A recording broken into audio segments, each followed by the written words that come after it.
Hello friends, എല്ലാവർക്കും ചെമ്പൈപ്പൂവിൻ്റെ പുതിയൊരു വീഡിയോയിലേക്ക് സ്വാഗതം. അപ്പം നമ്മുടെ ചെമ്പൈപ്പൂ വരാനിരിക്കുന്ന ഭാഗത്തിൻ്റെ വീഡിയോ ആണ് ഞാൻ ചെയ്യുന്നത്. അപ്പോൾ ഇന്നത്തെ പ്രമോയിൽ നമ്മൾ കണ്ട ഇന്നത്തെ എപ്പിസോഡിൽ തന്നെ നമ്മുടെ ശ്രുതിയുടെ കള്ളത്തരങ്ങളെല്ലാം തന്നെ സച്ചി കണ്ടുപിടിച്ചിരിക്കുകയാണല്ലേ. ശ്രുതിയുടെ മേഡത്തിന്റെ വണ്ടി കംപ്ലൈന്റ് ആവുകയും യാദൃശ്ചികമായി തന്നെ സച്ചി ഓട്ടം വിളിക്കുകയും ചെയ്യുന്നുണ്ട്. അതിനുശേഷം ശ്രുതിയുടെ പാർലറിന് മുന്നിൽ എത്തിയതിനു ശേഷം ക്യാഷ് കൊടുക്കാതെ തന്നെ വണ്ടിയിൽ നിന്ന് ഇറങ്ങി പോവുകയാണല്ലേ.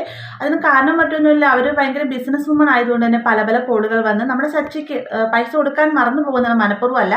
ഈ ഒരു സമയത്ത് സച്ചി ക്യാഷ് മേടിക്കാണ്ട് പാർലറിന്റെ അകത്തേക്ക് കയറുന്ന സമയത്ത് ശ്രുതിയുടെ പാർലറാണെന്ന് അറിഞ്ഞുകൊണ്ടാണ് കയറുന്നത്. എന്നാൽ ബോർഡൊന്നും വായിക്കുന്നില്ല കേട്ടോ. ചെന്ന് കയറി ഉടനെ തന്നെ ആ മേഡത്തിനോട് ക്യാഷ് ചോദിക്കുന്ന സമയത്ത് സ്റ്റാഫിൻ്റെ കയ്യിൽ നിന്ന് മേടിച്ചോളായിട്ട് പറയുകയാണ്. അവിടെ ചെന്ന് സ്റ്റാഫിൻ്റെ കയ്യിൽ നിന്ന് മേടിക്കുന്ന സമയത്ത് സ്റ്റാഫിനോടായിട്ട് നമ്മുടെ സച്ചി ചോദിക്കുന്നുണ്ട്, ഇവിടെ വരുന്ന കസ്റ്റമേഴ്സിനൊക്കെ നിങ്ങളിങ്ങനെ പേയ്മെൻറ്റ് ചെയ്യുകയാണ് ചെയ്യുന്നത്, എല്ലാവർക്കും ഇങ്ങനെ തന്നെയാണോ ചോദിക്കുന്ന സമയത്ത് അവരിൽ നിന്നാണ് സച്ചി എല്ലാ സത്യങ്ങളും അറിയുന്നത്. ഇവരാണ് ഇപ്പോഴത്തെ മേഡമെന്നും ശ്രുതി ഇവരെപ്പോലെ തന്നെ ഇവിടുത്തെ സ്റ്റാഫാണെന്നുള്ള സത്യം അറിയുന്ന സമയത്ത് നമ്മുടെ സച്ചി ആകെ ഞെട്ടിപ്പോവാണല്ലേ. അതിനുശേഷം സച്ചി ആ ബോർഡിൻ്റെ ഫോട്ടോയും അതുപോലെ തന്നെ ആ ബോർഡിൻ്റെ മുന്നിൽ വന്നിട്ട് ഒരു സെൽഫിയൊക്കെ എടുക്കുന്നുണ്ട്. കാരണം ഏത് സമയത്തും നമ്മുടെ ചന്ദ്ര വലിയ പൊങ്ങച്ചത്തോടുകൂടി പറയുന്ന കാര്യമാണ്, എൻ്റെ മരുമകൾ എൻ്റെ പേരിൽ ഒരു ബ്യൂട്ടി പാർലർ വെച്ചിട്ടുണ്ട് എന്നൊക്കെ പറഞ്ഞുകൊണ്ട്. ഇതെല്ലാം തന്നെ വെള്ളത്തിൽ വരച്ചൊരു വര പോലെയാണെന്നുള്ള സത്യം എല്ലാവരും അറിയണമെന്നാണെങ്കിൽ തൻ്റെ കയ്യിൽ തെളിവ് വേണം.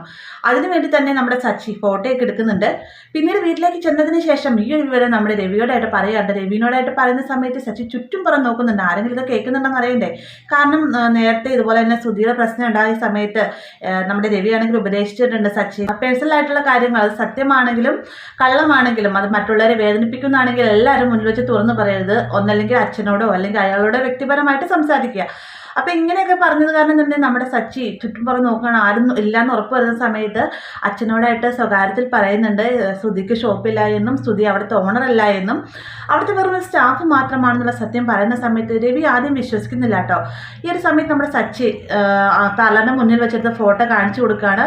മാത്രമല്ല ആ സ്റ്റാഫ് പറഞ്ഞ കാര്യങ്ങൾ വിശദമായി തന്നെ പറഞ്ഞു കൊടുക്കാൻ കേട്ടോ. ഇത് കിടക്കുന്ന സമയത്ത് നമ്മുടെ രവി എന്ത് പറയണമെന്ന് അറിയാത്ത അവസ്ഥയിൽ തന്നെ ഇരിക്കുകയാണ്. ഈ സമയത്ത് സച്ചി പറയുന്നുണ്ട്, എന്തായാലും ഈ സത്യങ്ങൾ അച്ഛൻ തന്നെ എല്ലാവരോടായിട്ട് പറയണമെന്ന് പറയുന്ന സമയത്ത് ഇപ്പം നീ ആയിട്ട് ആരോടും പറയാൻ വേണ്ട, ഞാനും പറയുന്നില്ല. ചിലപ്പോൾ എങ്കിൽ ശ്രുതിക്ക് ജോലിയില്ലാത്ത സമയത്ത് ചന്ദ്രയ്ക്ക് ഈ സത്യങ്ങളെല്ലാം അറിഞ്ഞിട്ടും ചന്ദ്ര നമ്മളോട് മറച്ചു വെച്ചു. ചിലപ്പോൾ ശ്രുതിക്ക് പാർലറില്ല എന്ന സത്യം ചന്ദ്രയ്ക്ക് അറിയാമായിരിക്കും. അവൾ ചിലപ്പോൾ മനഃപൂർവ്വം തന്നെ മറിച്ചതാണെന്നാണെങ്കിൽ നമ്മളെ സത്യം തുറന്നു പറഞ്ഞിട്ട് വലിയ കാര്യമൊന്നുമില്ലല്ലോ. ശ്രുതിയെ സപ്പോർട്ട് ചെയ്ത പോലെ തന്നെ ശ്രുതിയെ സപ്പോർട്ട് ചെയ്ത് സംസാരിക്കുള്ളൂ. നീ സത്യങ്ങൾ പറഞ്ഞിട്ട് ഒരു കാര്യവുമില്ല. പിന്നെ കള്ളങ്ങൾ ഒരുപാട് നാളെ നമുക്ക് മറച്ചു വെക്കാൻ സാധിക്കില്ല. തീർച്ചയായിട്ടും ആ കള്ളങ്ങൾ മാറിനേക്ക് പുറത്തു വന്നിരിക്കും. ആ ഒരു സമയത്ത് ആർക്കും തന്നെ സത്യത്തിൽ നിന്ന് ഒളിച്ചോടാൻ സാധിക്കില്ല. അപ്പം അതുവരെ നമുക്ക് വെയിറ്റ് ചെയ്യാമെന്നൊക്കെ നമ്മുടെ രവി പറയുന്നുണ്ട്. എന്നിരുന്നാളെ സച്ചി ഇടയ്ക്കിടയ്ക്ക് ഇങ്ങനെ കുത്തി സംസാരിക്കുന്നുണ്ട് കേട്ടോ. നമ്മുടെ ശ്രുതി വരുന്ന സമയത്ത് പാർലറിലെ ജോലികളൊക്കെ എങ്ങനെ ഉണ്ടായിരുന്നു മോളെ, മോക്ക് വേണ്ടി ഓറഞ്ച് ജ്യൂസൊക്കെ ഉണ്ടാക്കി വെച്ചിട്ടുണ്ട് അമ്മ എന്നൊക്കെ പറയുന്ന സമയത്ത് ഉണ്ടാക്കി കൊടുക്കുക, സ്വന്തം പാർലറല്ലേ എന്നൊക്കെ രീതി ഇങ്ങനെ കുത്തി സംസാരിക്കുന്നുണ്ട്. അവിടെ ഇവിടെയൊക്കെ ആയിട്ട് നമ്മുടെ ശ്രുതിക്കും ഏകദേശം ഒരു സംശയം തോന്നി തുടങ്ങും കേട്ടോ, സച്ചി എല്ലാ സത്യങ്ങളും അറിഞ്ഞു എന്ന്. അപ്പോൾ നമ്മുടെ വിഷയം എന്നത് ശ്രുതിയുടെ പാർലർ ശ്രുതിയുടെ അല്ല എന്നറിഞ്ഞ സമയത്ത് സച്ചിയും രവിയുടെയും എന്തായിരിക്കും റിയാക്ഷൻ എന്നുള്ളതായിരുന്നു. പ്രത്യേകിച്ച് ഒന്നും തന്നെ സംഭവിക്കാൻ പോകുന്നില്ല, ഇതൊക്കെ തന്നെയാണ് കേട്ടോ. പിന്നീടാണ് ശ്രുതിയുടെ പാർലർ അല്ല ഇതെന്നുള്ള സത്യം ചന്ദ്രയും ബാക്കി എല്ലാവരും അറിയുന്നത്. അപ്പോൾ ഇങ്ങനൊരു ഭാഗം നമുക്ക് വരാനിരിക്കുന്നതാണ്. വീഡിയോ ഇഷ്ടമായെന്ന് കരുതുന്നു. വീഡിയോ ഇഷ്ടമായി കഴിഞ്ഞാൽ ലൈക്ക് ചെയ്യാനും കൂടെ ചാനൽ സബ്സ്ക്രൈബ് ചെയ്യാനും മറക്കരുത്.